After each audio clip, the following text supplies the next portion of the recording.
বর্ষীয় ছোট বোনের মুখে এমন বৃষ্টি একটা কথা শুনতেই শরীরটা শিশি করে কেঁপে উঠল তীর।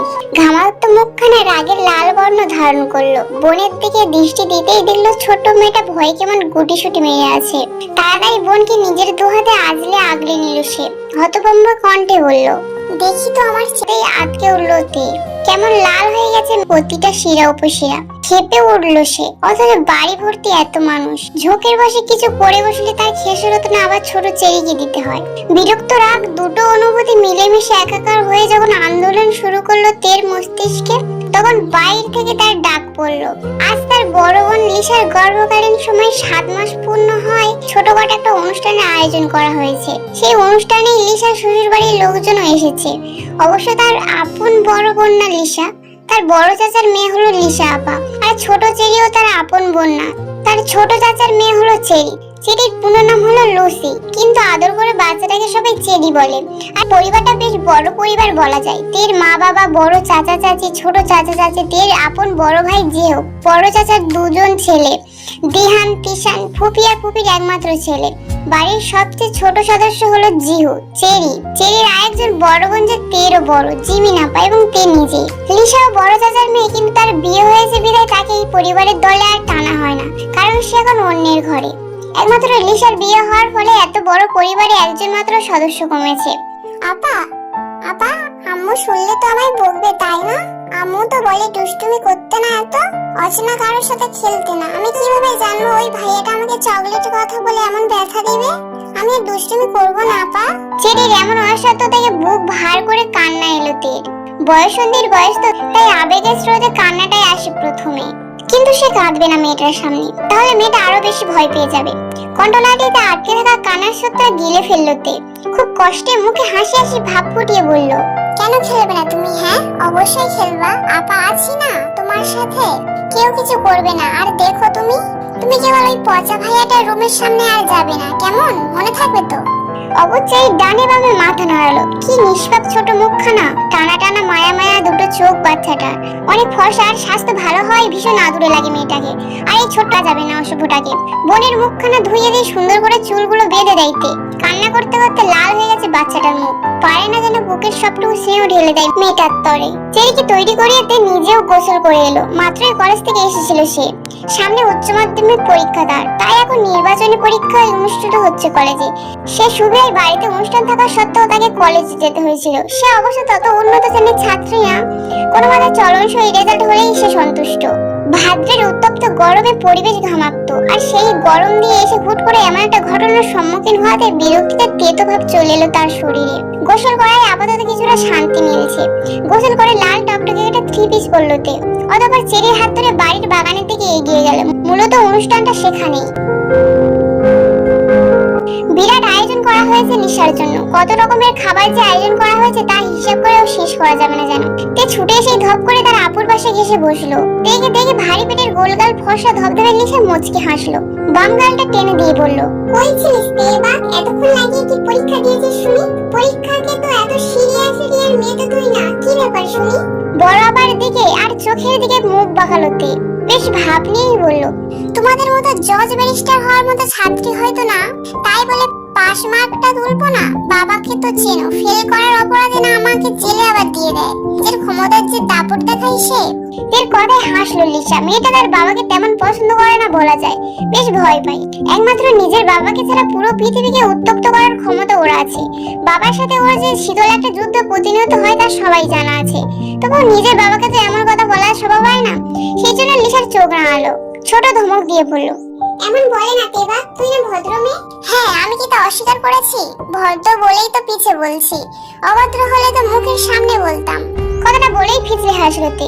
লিসা চেয়েও রাগে রাগে মুখ করে রাখতে পারলো না।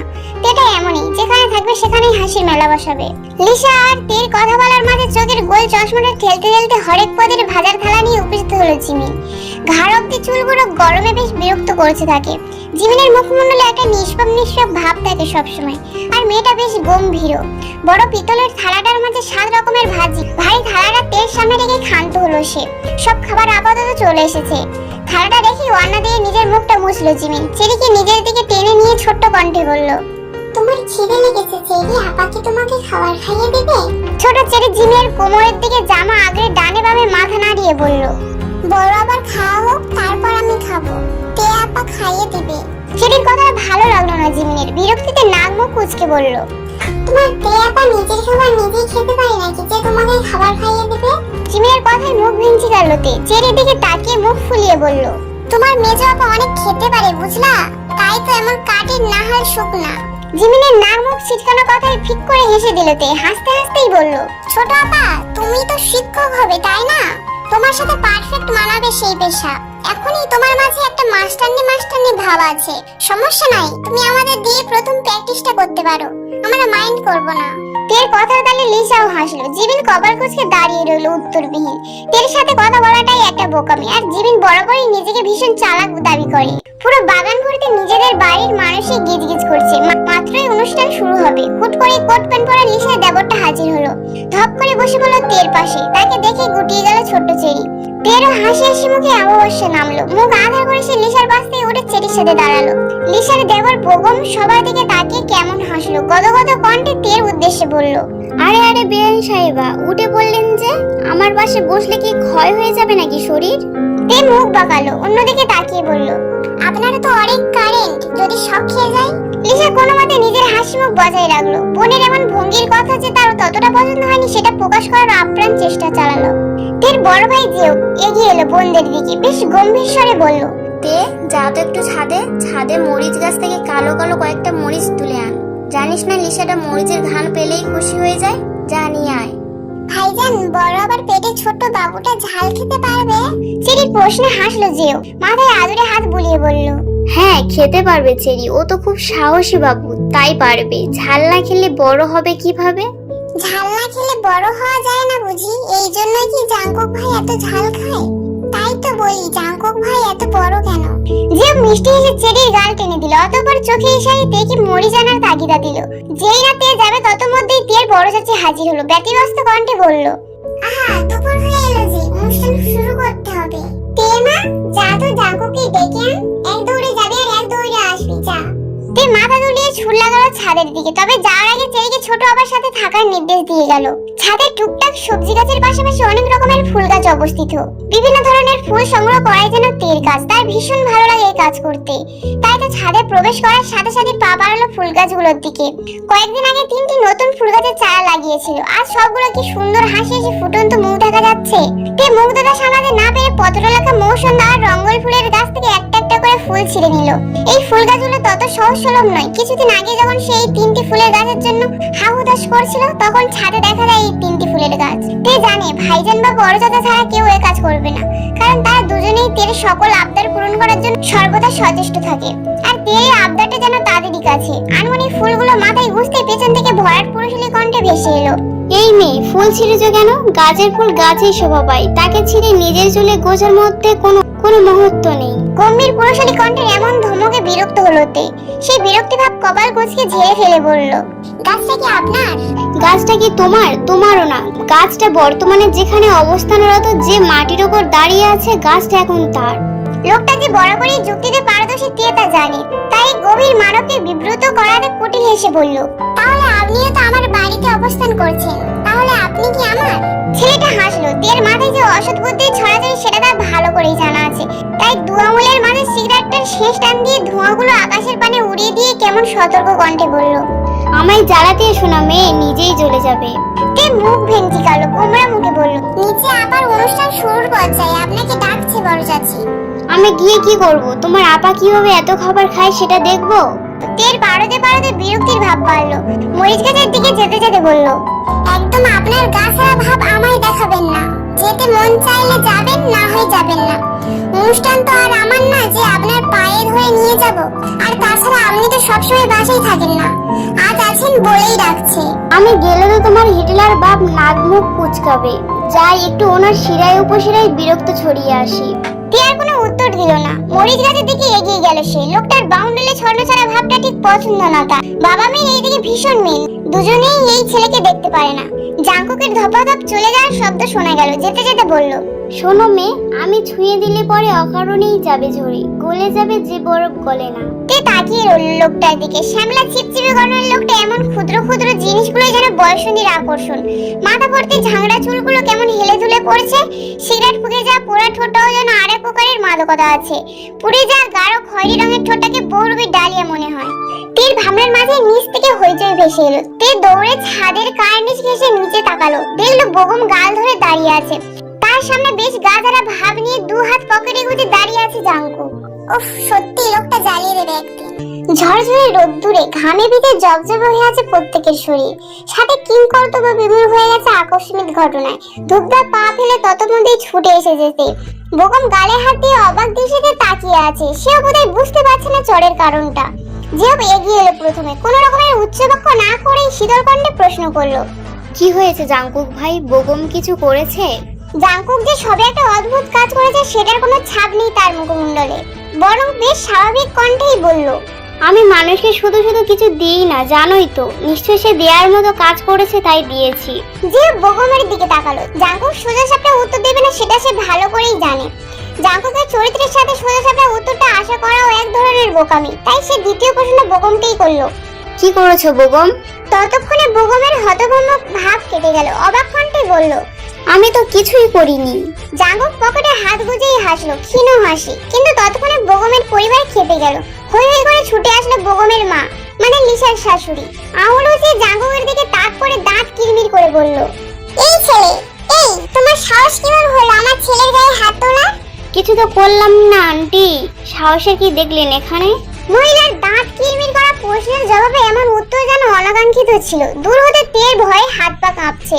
এখানে তার বাবা উপস্থিত না থাকলে হয়তো এতটা ভয় থেকে কাবু করতে পারতো না। অথচ তার বাবা রক্তলাল চক্ষু নিয়ে তাকিয়ে আছে। ঘটনা বিগড়াতে যে বেশি সময় লাগবে না তা বুঝতে বেশি সময় লাগলো না তে। বেগমের মা লতা বেগমের রাগ চক্রবৃদ্ধি আকারে বাড়লো। বেঁচে বেঁচে সে তের বাবা আরেম সওদাগরের দিকে তাকিয়ে চোখ দিয়ে অগ্নিবর্ষ করে বলল, ভাই সাহেব, আপনারা হা হয়ে সবটা দেখছেন। বাইরের একটা উটকো ছেলে আপনাদের সামনে এমন একটা কাণ্ড ঘটিয়ে ফেলল, অথচ আপনারা নিশ্চুপ। ছেলেটাকে ধমকও দিচ্ছেন না। ওনার ধমকের পরও অন্তত জাঙ্কুক করে না আন্টি। ভুল জায়গায় ভুল তথ্য প্রেরণ করাটা বোধহয় মহিলা সমাজের কাজ। এবারও জাঙ্কুকের কণ্ঠ স্বাভাবিক, কিন্তু স্বাভাবিক থাকতে পারলো না আরেম সওদাগর। খ্যাঁক খ্যাঁক করে বলে উঠল, এই অভদ্র ছেলে, বড়দের সাথে কিভাবে কথা বলতে হয় জানো না? অন্যায় করেছো অথচ ন্যূনতম লজ্জাবোধ নেই। লজ্জাবোধের ফ্যাংশনটা আমার ঠিক কাজ করে না, আর ভুল জায়গায় তো আরো রাগই কাজ করে না।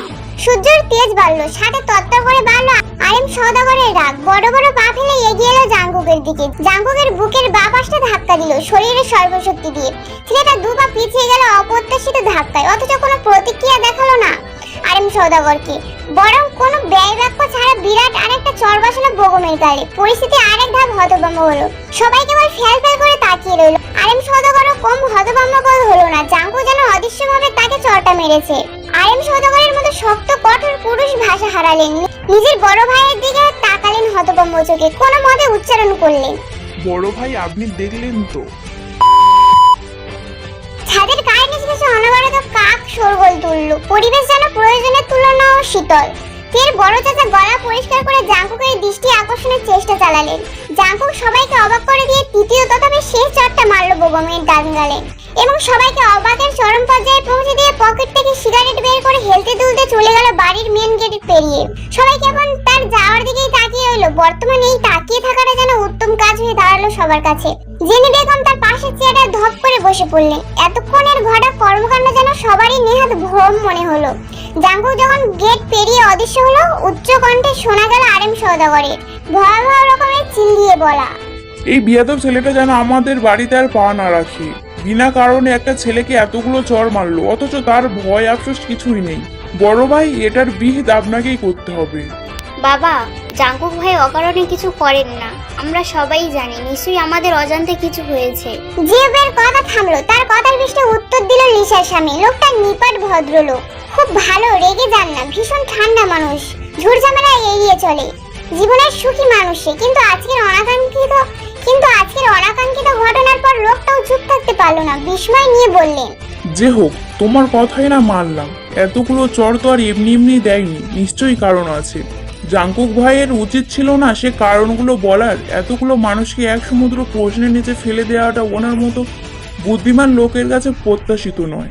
সব জায়গায় গা ছাড়া ভাবটা আদৌ মানানসই?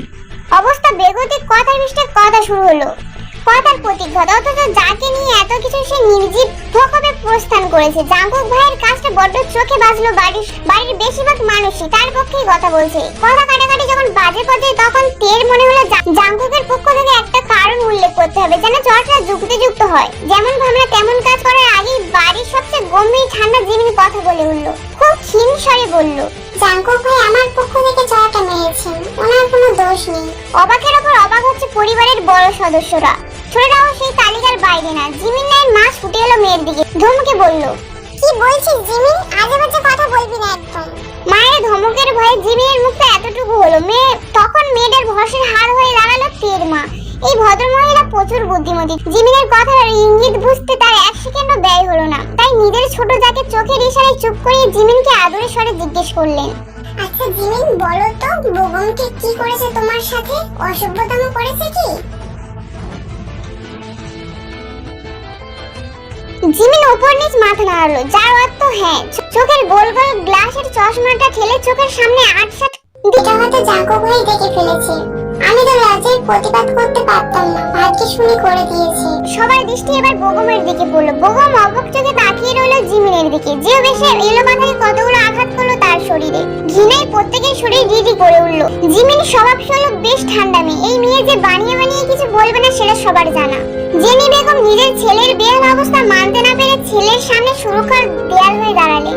ছেলেকে নিজের পিছে আড়াল করে হাত জোর করে বললেন, আমার ছেলেকে আর মেরো না বাবা, অনেক তো মেরেছো, ও ক্ষমা চাইবে জিমিনের কাছে। এবারের মতো ছেড়ে দাও, আমি ওর আচরণে লজ্জিত, ভাবতে পারিনি আমার ছেলে এমন হবে, ক্ষমা করো বাবা। যেবে রাগ তখন আকাশ সমান। নিজের বাড়ির মেয়েদের সে যথেষ্ট সামনে রাখে, অথচ এই আত্মীয় নামক জানোয়ারটা নাকি বাজে আচরণ করে বেঁচে যাবে, কখনোই না। যে তার বাবার উদ্দেশ্যে হুঙ্কার ছাড়লো, বাবা এবার আপনি কি কিছু করবেন না? এতক্ষণ তো অনেক কথা বলছিলেন। ওর এবার জেলে দেন, এত বড় সাহস ওর, হ্যারাসমেন্টের দায়ে জেলের ঘানি টানবেও, ব্যবস্থা করুন। উৎসবমুখর পরিবেশটা হুট করেই ভয়াবহ রূপ ধারণ করলো। চেরিকে আগে ধরে নিরুক্ত দাঁড়িয়ে রইল তে। সওদাগর বাড়ির সকল সদস্যই বেশ চতুর। আত্মীয়দের মাঝে এমন বিশ্রী ঘটনা ঘটলে তাদের বড় মেয়ের সংসারে যে আঁচ আসতে পারে সেটা তাদের জানা। পাড়া প্রতিবেশী ততমধ্যেই ছিচি শুরু করলো, তিলকে তাল বানালো। জিমিনের চরিতে কিঞ্চিত কালি ছোড়াছুড়ি হয়ে গেল। বাড়ির সবচেয়ে বড় সদস্য লিজাংশুক সওদাগর নিজের মুখ খুললেন, গম্ভীর থেকে গম্ভীর কণ্ঠে বলল, যা হয়েছে তার শেষ। বেগমকে তো যথেষ্ট শাস্তি দেওয়া হয়েছে, বাকিটা আমরা পারিবারিকভাবে মিটিয়ে নেব। এ নিয়ে আশা করি আর কোনো কথা হবে না। আমাদের মেয়ে এখানে এই নেহাতেই ভুক্তভোগী, ওরে নিয়ে আর কোনো সমালোচনা আর কেউ করবেন না আশা রাখি। শেষ কথা যে পাড়া প্রতিবেশীদের উদ্দেশ্যে বলা হয়েছে তা বুঝতে বাকি রইল না কারণ। জেনি বেগম নিজের রক্তাক্ত ছেলেকে কোনোভাবে ধরে রেখে ক্ষীণ অথচ কঠোর কণ্ঠে বলল, আমি ওরে নিয়ে এখনই চলে যাচ্ছি। ঈশার তো আর কয়েক মাস পরেই ডেলিভারি ডেট, ও এখানেই থাকুক। আমাদের বংশের বউদের প্রথম সন্তান তার বাপের বাড়িতেই হয়। কাই, তুই কি যাবি আমাদের সাথে? শেষের প্রশ্নটা তিনি নিজের বড় ছেলের উদ্দেশ্যে করলেন। কাই লোকটা ভদ্রলোক, সহজ সরল হলেও ভীষণ বাস্তববাদী, তাই নিজের মায়ের প্রস্তাবকে অকপটে না করে বলল, আমার তো কথা ছিল সময়ে অসময়ে লিসার পাশে থাকার, তাই এই সময়ে ওর পাশে থাকতে হচ্ছে। তোমরা যাও মা। জেনি বেগম বড় ছেলের দিকে ঘৃণার দৃষ্টি ফেলে চলে গেলেন। মহিলার ভাব এমন যে পৃথিবীতে তার ছোট ছেলের মতো শুদ্ধ পুরুষ আর দ্বিতীয়টি নেই। তাই ছোট ছেলে যাই করবে তা হাসি মুখে মেনে নেওয়াটা উচিত কাজ। যেহেতু লিসার পরিবার মেনে নেয়নি, তাই বংশের নতুন নিয়ম বের করে শাস্তি স্বরূপ লিসাকে ঘুরিয়ে পেঁচিয়ে ও বাড়িতে নিবে না তা বুঝিয়ে দিয়ে গেলেন। কেউ কোনো রকম প্রতিক্রিয়া জানালেন না। সবাই ভাবে এমন যে জেনি বেগমের বংশের নিয়মটা তারা নির্দ্বিধায় পালন করবেন। যখন বড়দের কথোপকথন চলল, বেগম ধীর কণ্ঠে বলল, আপনাকে তো আমি ছুঁইনি জিমিন, তবে এবার নিশ্চয়ই ছুঁয়ে দেবো। এমন ভাবে ছুঁবো যেন নিজেকে দেখে নিজেই লজ্জা পান। জিমিন নিরুত্তর রইল। ভাব এমন সে কথাখানা শোনেইনি। বেগম আর তার মা চলে যেতেই আরেক দফা ক্ষমা চাইলেন কাই ভাইয়ের কর্মকাণ্ডে। যে সে লজ্জিত সেটা তার আচরণেই প্রকাশ পেল। সবটুকু ঘটনায় লিসা ভরকে গেছে। সংসারটা ভাঙতে বসলো ভেবেই ভয়ে কাঁপলো তার মন। বাঙালি মেয়েদের কাছে তো তার আবার সংসার সব, ধ্যান জ্ঞান বেঁচে থাকা। দুপুর গড়িয়ে বিকেল হলো, বিকেল গড়িয়ে সন্ধ্যা। বাড়ির পরিবেশ খানিকটা থমথমে, যে যার মতো নিজের ঘরে ঘরে আছেন।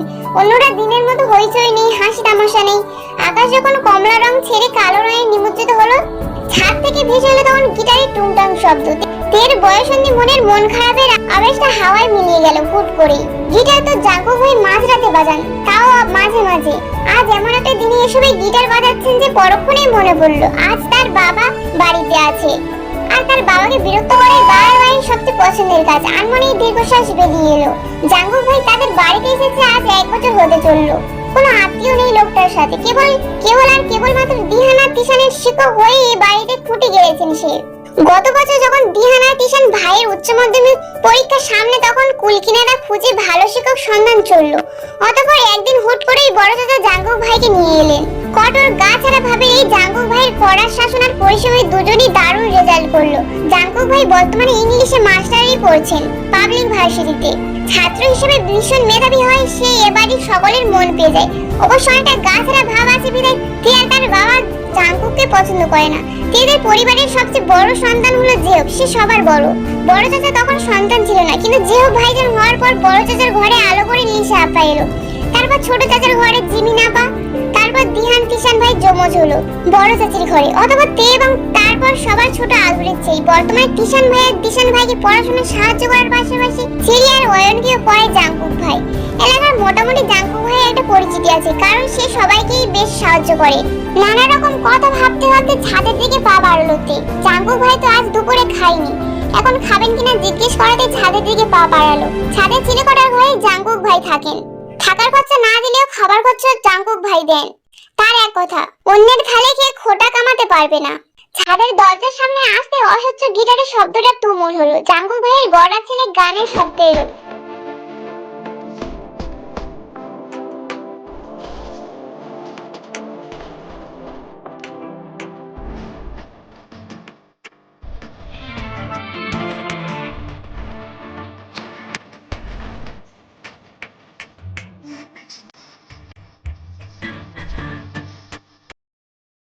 মনোযোগ দিয়ে তাকালো মানুষটার দিকে। হাঁটু অব্দি প্যান্ট পরা, ফুটপাতে খুব সস্তার একটা ছাইরা পাতলা টি শার্ট গায়ে, চুলগুলো এলোমেলো, সাথে সিক্ত, বোধহয় গোসল করেছে। মানুষটার বেলা অবেলা অদ্ভুত কাজ করার শখ। ততমধ্যে গান থামিয়ে সিগারেট ধরালো জাঙ্কু। পরিবেশ তখন নিশ্চুপ প্রায়। এর মাঝে ধপধপ পা ফেলে কে যেন ছাদের দিকে আসতে মনে হতে দরজার আড়ালে লুকালুতে। ভেবেছিল মা চাচির মধ্যে কেউ এসেছে, কিন্তু তেকে অবাক করে দিয়ে জিমিন হাজির হলো, হাতে তার ঢেকে রাখা থালা। তে ফেলফেল নয়নে তাকিয়ে রইল জিমিন আপার কিনা খাবার এনেছে। এক গ্লাস পানি খায় না যে, সে নাকি আজকাল জাঙ্কুক ভাইয়ের জন্য খাবার আনছে। জিমিন চুলগুলো দোলাতে দোলাতে ছাদের পা রাখতে হাত ছেড়ে বাজলো তে। অতঃপর জাঙ্কুক ভাইয়ের মতো করেই আনমনে বলল, শোনো মেয়ে, জাঙ্কুক ছুঁয়ে দিলে পরে অকালেই যাবে ঝরে, গলে যাবে যে বরফ গলে না। তের গান থামতেই ছাদের থেকে হাসির শব্দ ভেসে এলো। পরক্ষণে জাঙ্কুকের কণ্ঠ ভেসে এলো, মেয়ে, কারোর একদিন হবো, কারোর এক রাত হবো, এর বেশি রুচি কারোর হবো না। তের চোখ অবাকে বড় বড় হয়ে গেল। তার গান কি তবে জাঙ্কুক ভাই শুনে ফেললো?